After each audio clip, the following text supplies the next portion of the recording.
obrigado. Já fomos ricamente abençoados por essa palavra tão preciosa da minha esposa, mostrando que discípulos não nascem prontos, nós temos que fazer, né?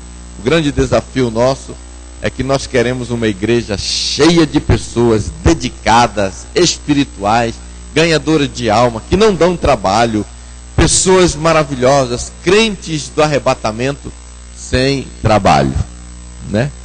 Nem Jesus conseguiu isso sem trabalho. Então, queridos, as coisas não acontecem assim, fruto do acaso. Tudo tem um preço, né? E quanto melhor a coisa, mais demorado. Uma construção com mais fundamento demora mais, cava mais, dá mais trabalho. E uma criança não nasce em um mês. Tem um período, um tempo, até que aquela criança está pronta para nascer. E depois que nasce, aí é que dá trabalho, né?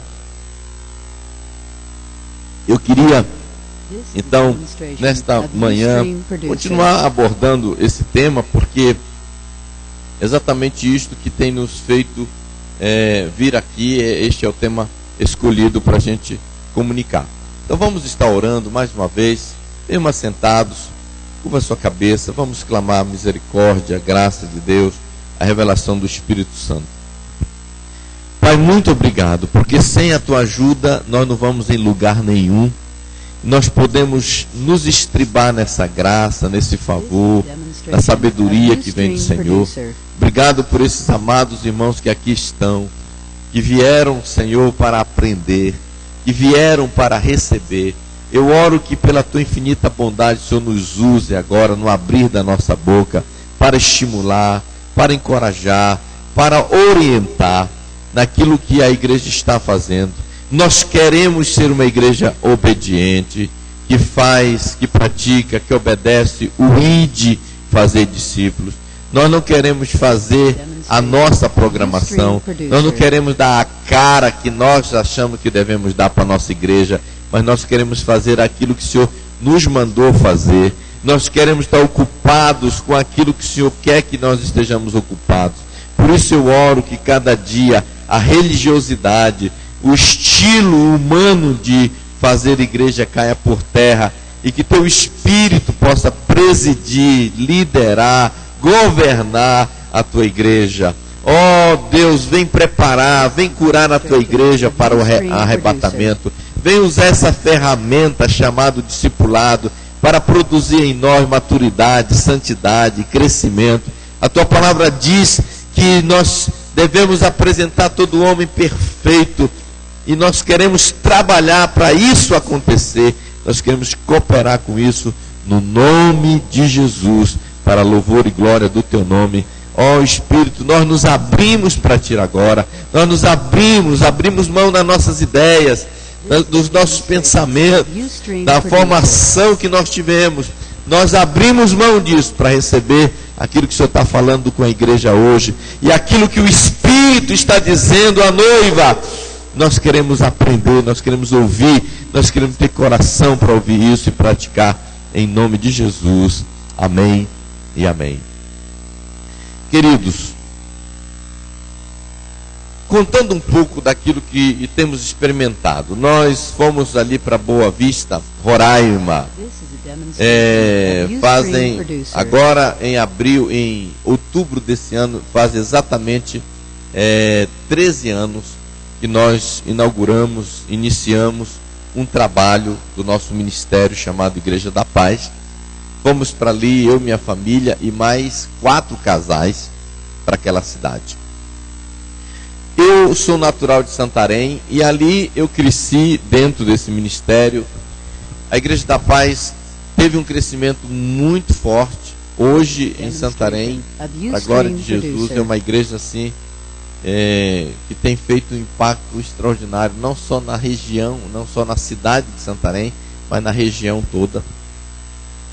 E trabalhamos ali em Santarém com muita dedicação, desde 85 que nós começamos esse projeto das células.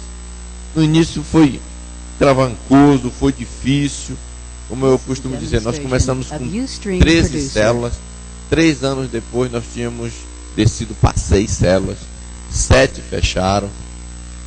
Foi cavando a rocha com a unha mesmo. Não tinha livro, não tinha DVD, não tinha muita gente pregando sobre isso no Brasil. Era um tempo escasso. Eu lembro que aquele livro do pastor David Young Cho, que na época era Paul Young Cho, que nós estávamos lendo e tentando implementar. Hoje, que tem de material, que tem de livro escrito sobre discipulado, sobre célula, não está no gibi. Hoje, se você quiser, internet, tem muito material muito bom. Naquela época não tinha nem internet e não tinha nem celular. Então, as coisas já mudaram bastante. Mas ali trabalhamos. Pastor Eibe, um pesquisador, foi atrás, foi para a Coreia, foi para em vários lugares, fomos para os Estados Unidos, fomos estudar igrejas. E Deus foi nos dando revelação, foi nos dando entendimento, como fazer esse trabalho. Fomos desenvolvendo algumas coisas e que estava dando certo. Aprendemos com vários outros modelos depois também. Enfim, o que está acontecendo, por exemplo, hoje em Santarém é uma igreja que tem mais de 7.000 células. Nos cultos de celebração, 52 cultos de celebração no domingo, em lugares diferentes. A última contagem que fizeram em Santarém, tem mais de 60.000 pessoas durante a semana assistindo nossas células. Então é uma coisa muito linda. Se você for estudar o movimento celular no mundo, você vai ver que as maiores igrejas estão na visão celular. As maiores igrejas. Então isso não é coincidência. Está mostrando que tem alguma coisa que Deus está revelando para a igreja que funciona. Se você for em qualquer continente, fala, eu quero saber qual a maior igreja. Agora mesmo, eu estava na Coreia participando de uma conferência lá, numa das maiores igrejas, tá? Baseada em células. Tem mais de 10.000 células essa igreja. Uma igreja que começou em 86. Queridos, não tem atalho. Muitas vezes nós queremos fazer a coisa do nosso jeito. Muitas vezes nós temos resistência porque é algo novo. Mas esse é o segredo. E Deus vai fazer a obra com aqueles que estão abertos. Deus vai fazer a obra com aqueles que estão dispostos, com aqueles que entendem, que podem fazer, que podem contribuir, que nasceram para isso. Nós não vamos forçar a barra, mas nós não vamos parar de ensinar, de divulgar, de encorajar. Então, nós fomos ali para Boa Vista com a finalidade de fundar a igreja. Nós éramos 5 famílias. Começar do zero. Quer dizer que não foi do zero, é porque tinha um casalzinho de jovens lá, que na verdade nós casamos eles, nós fomos lá em janeiro para fevereiro, casamos eles em janeiro de 99, fomos fazer uma pesquisa na cidade, conhecer a realidade. Depois nós voltamos para Santarém, eu, pastor Eibe, pastor Lima, ficamos ali uma semana, sondando a cidade, achamos um lugar para fundar, para alugar. Voltamos para a cidade e em julho nós mudamos, a equipe mudou para começar. E esse casal já tinha pedido para ele reunir já com algumas, já tinha o pai, a mãe, as irmãs e alguns vizinhos. Quando nós chegamos já tinha um grupo lá de mais 8, 10 pessoas. E a partir daí nós começamos nesse trabalho do discipulado, da célula. Eu confesso para vocês que eu sou tão convencido desse modelo que hoje eu não consigo me imaginar pastoreando uma igreja que não esteja nesse modelo. Eu falo sinceramente, se chegasse alguém e falasse, pastor, vem aqui para a nossa cidade, muda para a nossa igreja, nós vamos pagar para você R$200 mil por mês para você ser o nosso pastor. Só que só tem um detalhe. Nós não queremos nada, esse negócio de célula e discipulado. Nós não queremos aqui na nossa igreja. Nós queremos o Senhor como nosso pastor. Vamos te dar R$200 mil por mês, você ser o nosso pastor. Só que nada de célula e discipulado. Irmãos, eu não ia nem titubear, não ia nem pensar, será que é a vontade de Deus? Será que Deus quer que eu me mude? Salário bom, parece que Deus está querendo. Não ia nem pensar nisso. Eu estava falando para o pastor Marcos agora vindo para cá. Pensa numa coisa que não me tenta. É ser vereador, ser deputado, ser senador. Não me tenta. Eu nunca tive vontade disso. Não me tenta. Tem outras coisas que me tentam, mas isso não. Então, o que eu falo? Irmãos, eu ia falar muito obrigado. Eu vou continuar ganhando o que a Igreja da Paz me dá, que é bem menor do que R$200 mil. Mas eu quero continuar tendo o privilégio de trabalhar com essa visão. Porque além de ser apaixonante, é o que, na minha opinião, realmente produz resultado. Crescimento de qualidade. Crescimento com qualidade. Queridos, porque o que é uma igreja do ponto de vista de Deus? É um grupo de pessoas que se reúnem domingo à noite para cantar, dar uma oferta e ouvir uma pregação, e volta para casa e todo mundo vive indiferente o resto da semana ao reino, indiferente aos perdidos, indiferente um ao outro, porque tem muita igreja que a regra é cada um por si e Deus por todos. Cada um por si, Deus por todos. A gente se encontra no domingo só para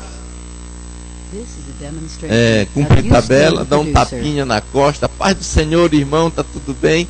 A gente não está nem aí um para o outro. Não existe comunhão, não existe vida. Ninguém tem compromisso de ganhar ninguém.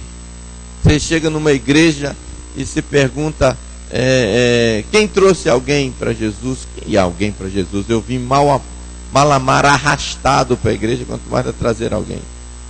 Então, o que a gente chama de igreja aí, pode muitas vezes não ser o que Deus chama de igreja. Então, uma igreja, do ponto de vista bíblico, é uma família atuante, que tem compromisso, que tem laços, que tem aliança, que está fazendo diferença naquela comunidade, que está impactando, que o povo entende que o compromisso com a igreja, o compromisso de ser crente não é só no domingo, mas é no dia a dia, lá no trabalho, lá na escola, lá na faculdade, que eu tenho compromisso com os meus irmãos, que eu tenho que ajudar os novos convertidos, que eu tenho que estar envolvido, que Deus me deu dons, Deus me deu talento, Deus me deu sabedoria, pensando no reino. Olha, queridos, uma coisa que eu tenho falado na nossa igreja é isso, é mais ou menos isso. Tem muita gente crente que recebeu talentos de Deus, dons de Deus, habilidade de Deus, que Deus deu para elas para um propósito, e elas estão usando para benefícios próprios, para ganhar dinheiro. E o reino, zero. Igreja, zero. Deus deu o dom de cantar e o cara está ganhando dinheiro com o dom de cantar, mas não faz nada. O dom que Deus deu para ele usar no reino, pro reino, ele está usando para si mesmo. Deus deu o dom da liderança e o cara está usando lá na prefeitura, lá na escola, lá na faculdade, lá onde ele trabalha. O dom da liderança que Deus deu para ele exercer no reino. E para o reino, nada. Deus deu a habilidade de ensinar. Um dom que Deus deu para ele ensinar na igreja, no reino, para o reino. Mas ele está pegando esse dom que Deus deu para ele, para o reino, e está usando para ganhar dinheiro e comprar carro e edificar a casa dele. Era para ser exatamente o contrário. Deus importaria de você usar esses dons? Quantas irmãs que têm uma habilidade, uma graça para trabalhar com crianças, mas ela está fazendo isso lá na escola, lá no trabalho dela, mas na igreja não quer nada. Deus deu esse dom para você servir para o reino. Agora, Deus não importa que você pegue essa habilidade de ensinar e ganhe uns trocados com isso para dar manutenção na sua casa. Mas isso é o bico. Isso é o bico que você está fazendo. Porque o seu primeiro compromisso ao usar esses dons, esses talentos, é na igreja. Sabe dançar? Primeiro no reino. Por isso que a Bíblia fala, coloquem o reino em primeiro lugar. O reino em primeiro lugar. Sabe liderar? Eu posso até ajudar a liderar, ser o líder lá na escola. Eu posso até fazer isso para ganhar um dinheirinho. Mas isso é bico. O meu chamado principal é usar esse dom, esse talento para o reino de Deus. Então, eu tenho batido nessa tecla, porque é uma mentalidade, é um sofisma que tem que cair por terra. Líderes, potencial, homens, mulheres de Deus, dotados de um potencial tremendo, que não está sendo explorado, que não está sendo usado na igreja, está sendo usado no mundo, sendo usado lá no sistema do mundo. O cara está vendendo, está trocando o seu dom por dinheiro, coisa que Deus deu para ele para esse fim. Então o que eu tenho falado? Irmão, use aqui. Foi para isso que você foi criado. Foi para isso que Deus te deu essa graça, essa sabedoria, essa habilidade para o reino. Temos que sair dessa mentalidade de que o meu chamado, ou a minha tarefa, a minha obrigação como crente é só vir na igreja uma vez por semana. E olhe. Tem muita coisa para ser feito. Eu pergunto, queridos, se dependesse de você, essa igreja existiria? Se dependesse de você, as pessoas que estão perdidas nessa cidade vão para o céu ou para o inferno? Se dependesse de você, qual vai ser o tamanho dessa igreja daqui 10 anos? Se dependesse de você, onde que o evangelho chegaria? Até qual cidade chegaria? Se dependesse de você, quem seria alcançado por esse evangelho? Se dependesse de você. Então, o nosso desafio é levar o povo para viver o projeto que Deus tem para a igreja. E quando nós olhamos, por exemplo, alguns textos bíblicos, você vai perceber que Jesus foi muito enfático nessa questão de dar a vida. Em João 3,16, quem sabe o que está escrito no Evangelho de João 3,16? Alguém sabe? Será que alguém pode me ajudar? Alguém pode ficar em pé e falar assim o que está escrito em João 3,16?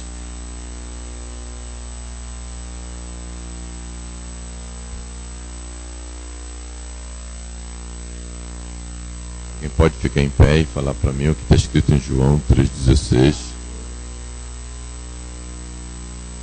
This is a demonstration of Ustream Producer.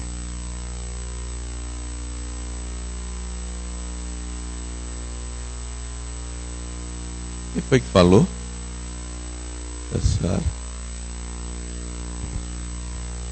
Porque Deus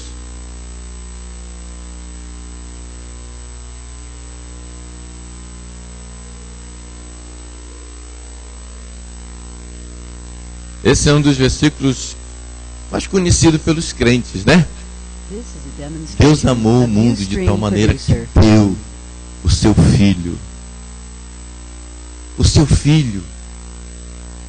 para morrer na cruz, para que todo aquele que nele crê não pereça, mas tenha vida eterna. Agora, você sabe o que está escrito em 1 João 3,16? 1 João 3,16. Nós sabemos que está escrito no Evangelho de João 3,16. Mas vamos ver o que está escrito em 1 João 3,16.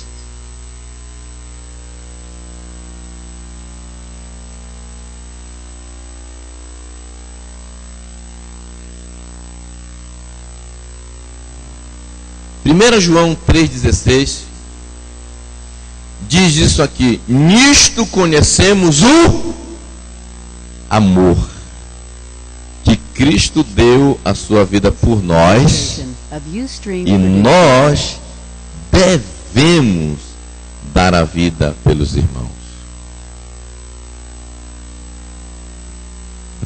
Então veja, em João 3,16, a Bíblia diz que Jesus já deu a sua vida por nós. Isso é amor.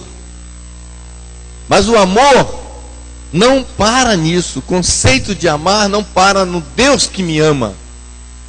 Mas eu tenho que dar continuidade a essa obra de Jesus. Aí a palavra de Deus diz que eu agora, uma vez, diante dessa revelação, uma vez que nós conhecemos o amor, que Cristo deu a sua vida por nós, nós devemos dar a nossa vida pelos irmãos. Agora é sua vez de dar. Agora é sua vez de ir para a cruz. Agora é sua vez de renunciar. Agora é sua vez de morrer. Agora, irmãos, esse dar essa vida, nós temos a tendência de pensar que é morrer no lugar de alguém. Mas dar a sua vida aqui fala exatamente disso, de você dar a sua vida. O apóstolo Paulo diz assim: eu me gasto e ainda me deixarei gastar em favor de vós.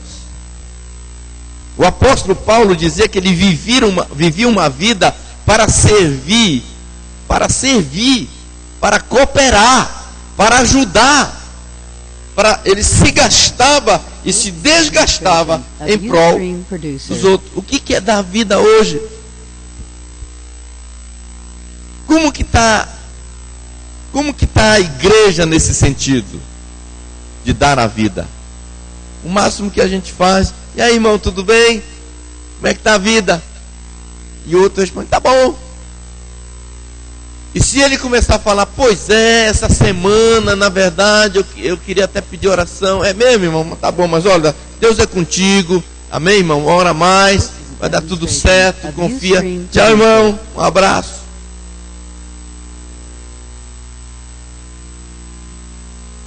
Nisto conhecemos o amor que Cristo deu a sua vida por nós, e nós devemos dar a vida pelos irmãos.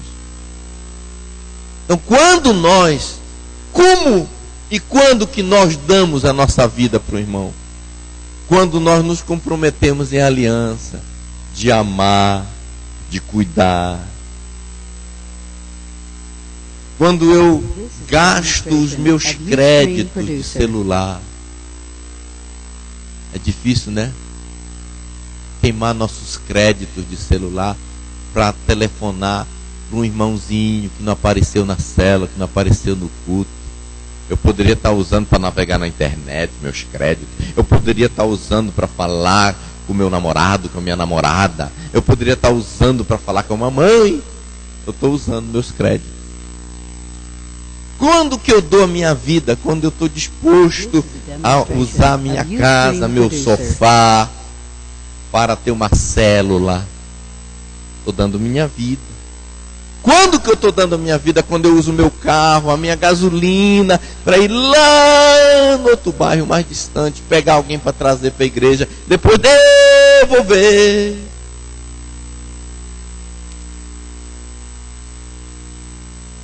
É quando eu estou dando a minha vida. O que é vida? O que é a vida? Vida é tempo. É tempo. A gente sempre fala: quantos anos você tem de vida? Olha como que a vida é medida. Quanto tempo você tem de vida? Vida é tempo. Vida é tempo. Então, quando eu separo o meu tempo para ajudar alguém, para investir na vida de alguém, para assessorar alguém espiritualmente, para aconselhar alguém, para ensinar a palavra, eu estou fazendo o quê? Estou praticando 1 João 3,16. E não é tão conhecido esse versículo. Todo mundo conhece João 3,16, mas 1 João 3,16 ninguém conhece. Mas ele deu a sua vida. E nós devemos, a Bíblia diz que nós devemos dar a nossa vida pelos nossos irmãos. Quando eu amo, quando que eu estou dando, quando que eu estou manifestando o amor de Deus, quando que eu estou na prática dando a minha vida, quando eu estou fazendo isso, quando eu estou ouvindo, Quando eu tenho que parar uma coisa para atender, pensa numa coisa difícil para mim, pensa numa morte, pensa numa doação de vida. É quando eu estou trabalhando, preparando uma mensagem, ou orando, ou fazendo qualquer coisa, e alguém diz: tem alguém no telefone querendo falar com você. Sim, querido. O que foi?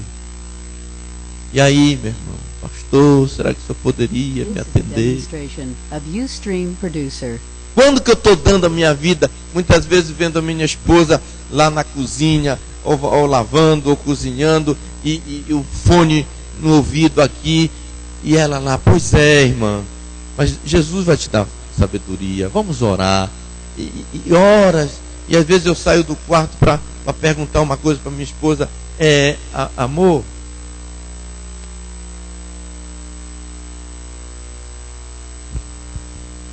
depois de 10 minutos eu volto. Amor,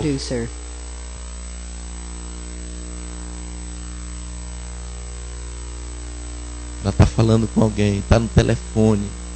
Se ela parasse para atender, ainda bem que tem hoje esse sistema, né? Que inventaram o negócio de telefone sem fio, telefone celular, que a gente pode meter o telefone aqui, o headphone aqui e continuar lá. Senão não almoçava em casa.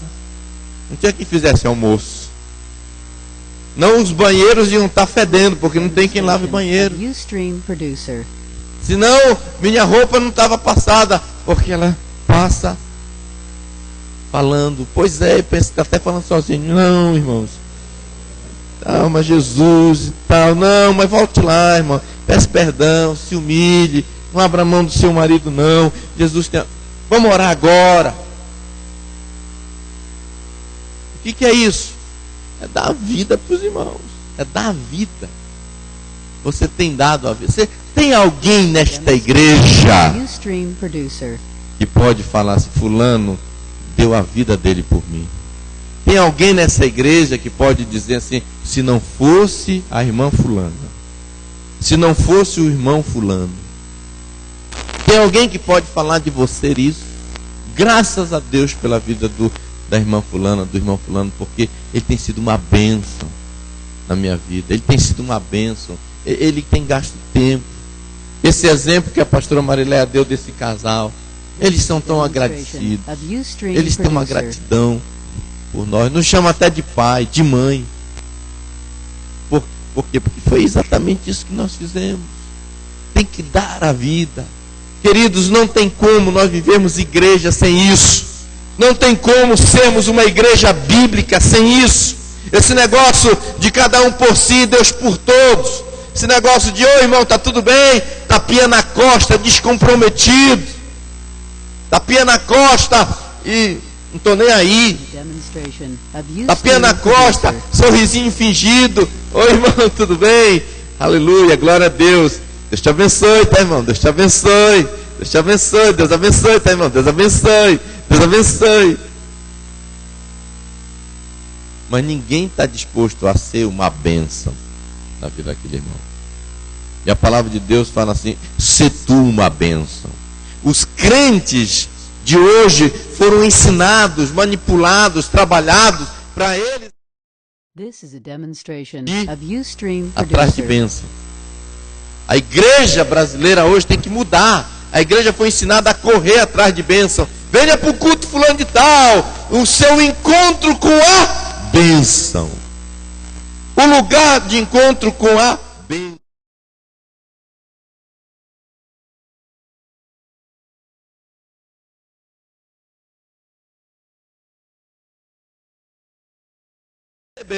Eu quero receber. Mas Jesus disse: é melhor dar do que receber. Jesus disse: é melhor dar do que receber. E Jesus não falou assim: corra atrás da bênção. A palavra de Deus fala assim: sê tu uma bênção. Sê tu uma bênção. Você tem sido uma bênção. E você sabe quando que nós encontramos um crente realmente abençoado? É quando esse crente é uma bênção na vida de alguém. E que quando você está fazendo a vontade de Deus, quando você está comprometido com os mandamentos de Deus, Deuteronômio já dizia isso. Se você atentamente obedecer a minha palavra, essas bênçãos virão e te alcançarão. E aí vocês sabem que o segredo é a bênção correndo atrás de mim e não eu correndo atrás da bênção. E quando nós começamos a ensinar esses princípios na igreja, nós começamos fundamentando a igreja nessa visão, trabalhando, ensinando. Você não é só mais um na multidão, você tem um chamado, você é corpo, você tem inserido nessa igreja para um propósito. Você é corpo, você é membro do corpo, você faz parte do corpo. Não existe nada no corpo sem propósito. Não existe nada no corpo sem propósito. Não teria como explicar essas duas coisas grudadas na nossa cabeça aqui se não tivesse um propósito. Não tem como explicar esse negócio pontudo colado na nossa cara se não tivesse um propósito. Tudo tem um propósito. Você existe para uma função. Quando você é colocado no corpo, quando você é batizado no corpo, Deus está pensando que você faça alguma coisa. Eu não sei o que você é, se você é rim, se você é bobó, se você é fígado, se você é veia, se você é veia. Não importa. Você está no corpo, você faz parte do corpo. Você é músculo, você é unha, você é cabelo, você está no corpo. Faça a sua função. Nós temos que desafiar o povo a descobrir o propósito que Deus tem para a vida deles e começar a servir o corpo, servir os irmãos, servir as pessoas com isso. Esse negócio de crente que enche igreja só porque quer uma oração na cabeça. Eu não sou contra orar por crente, eu oro pelos crentes. E eu ainda tenho uma vantagem, as minhas orações são gratuitas. Não tem oração de 10, de 50, de 30. Eu oro de graça. Não tem problema, irmãos. Mas tem alguns crentes que já se acostumaram. É o crente 6 horas por mim, é o 6 horas, ele só quer oração, é o crente atribulado, é o crente maguila que só vive em luta. Aquele crente só quer receber, ele não dá dízimo, mas ele fala, você tem uma oferta aí, pastor? Tem uma cesta básica? Aquele crente se acostumou a pedir. Lembra da história do camarada que chegou aí, cara, me dá 10 reais aí, não tenho. 5, não tenho. Ei, rapaz, me dá um cigarro aí, cara, então. Eu não fumo, meu irmão. E o que é isso no teu bolso aí? É um colírio. Então pinga aqui.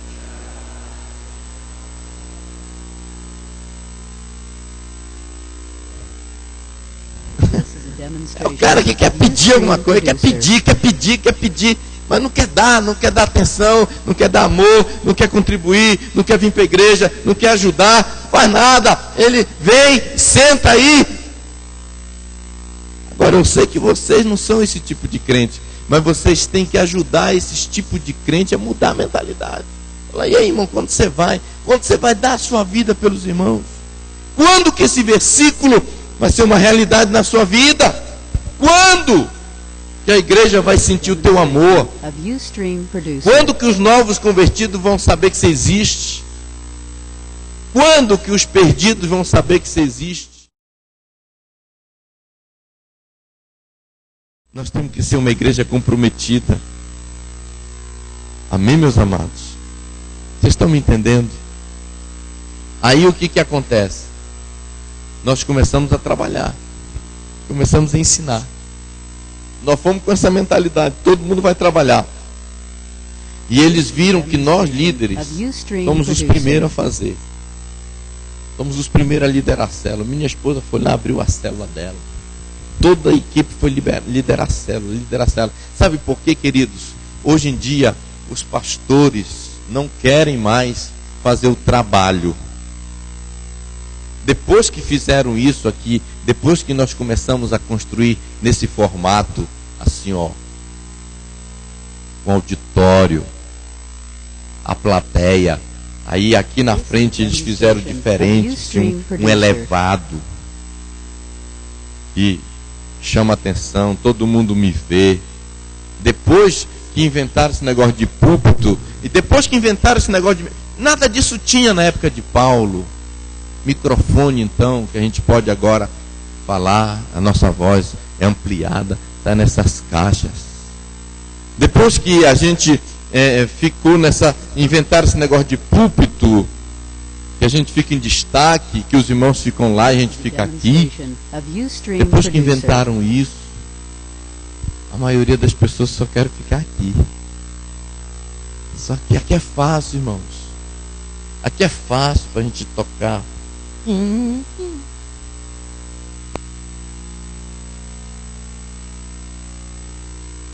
Que é bonito.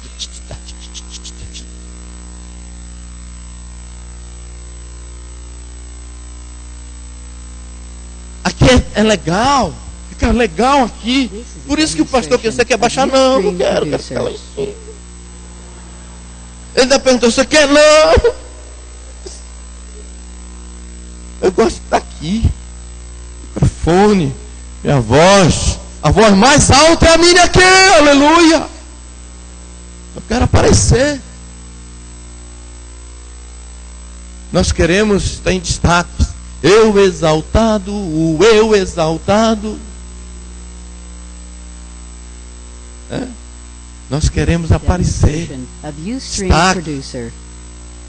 Mas fala para um pastor hoje, fala assim, vai liderar uma célula. Quê? Eu liderar a célula? Não. Pastor Eibe, quando ele saiu de Santarém, a igreja tinha quase 20 mil membros. Ele foi para Fortaleza com uma equipe de quase 100 pessoas. Todos líderes, pastores, não quase, mas a maioria, líderes, pastores ordenados. Homens que em Santarém tinham 200 células debaixo deles, 300 células debaixo deles. O próprio pastor Eibe, pastor de renome, viajado, livro escrito, um homem. Mas sabe quando ele chegou em Fortaleza? Vamos começar do zero aqui. Sabe o que o pastor Eibe foi fazer em Fortaleza? Foi liderar uma célula. Ele tinha 2 células, uma na casa dele e uma numa favela. E ele ia lá para a favela liderar a célula dele. Uma noite, na quarta ele liderava a célula na favela, e no sábado ele liderava a célula dele na casa dele, num condomínio fechado. As pessoas mais financeiramente bem estabelecidas, mas na quarta ele ia lá para o que ele chama do bairro popular, liderar a célula. Fala, mas como é que pode? E nós fomos para Boa Vista com essa mentalidade, todo mundo vai trabalhar. Porque o povo tem que enxergar. Algumas vezes os pastores perguntam, por que célula não deu certo na minha igreja, pastor? Por que discipulado não deu certo na minha igreja? Sabe por quê? Porque os pastores, os líderes, não estão com sua vida dizendo, isso aqui é importante. Isso aqui é importante. Você tem que mostrar com a sua vida que isso é importante. Como? Dando a devida importância, dando a sua vida para isso. Então nós fomos para Boa Vista, nós fomos liderar a célula. A minha esposa liderava, eu era o ministro de louvor. Eu sei tocar, irmãos. Eu conheço Dó, Ré, Mi, Fá, Sol, Lá, Si. Com essas 5 notas eu canto qualquer música. E eu era o ministro de louvor dela. Blang, blang, blang. Eu lembro que nós tínhamos uma música bem predileta que a gente cantava toda quarta-feira na nossa célula. Rompendo em fé. Era o nome da célula, Rompendo em Fé. Então, eu cantei aquela música por anos. Não, por anos que não demorou tudo isso, né? Mas pelo tempo que a célula durou, acho que foi uns 7, 8 meses, não lembro bem agora. Mas eu lá. Os outros pastores que foram comigo liderando célula, as esposas liderando célula. Nós estávamos começando. O povo viu aquilo. E nós nos importávamos com eles. Nós queríamos discipular. Nós queríamos ir atrás. Nós queríamos gastar tempo com eles. E eles começaram a pensar, mas essa igreja é diferente. Porque nas outras Para a gente achar o pastor é uma dificuldade. Né? Todo pastor que se preza, ele faz uma portinha dessa.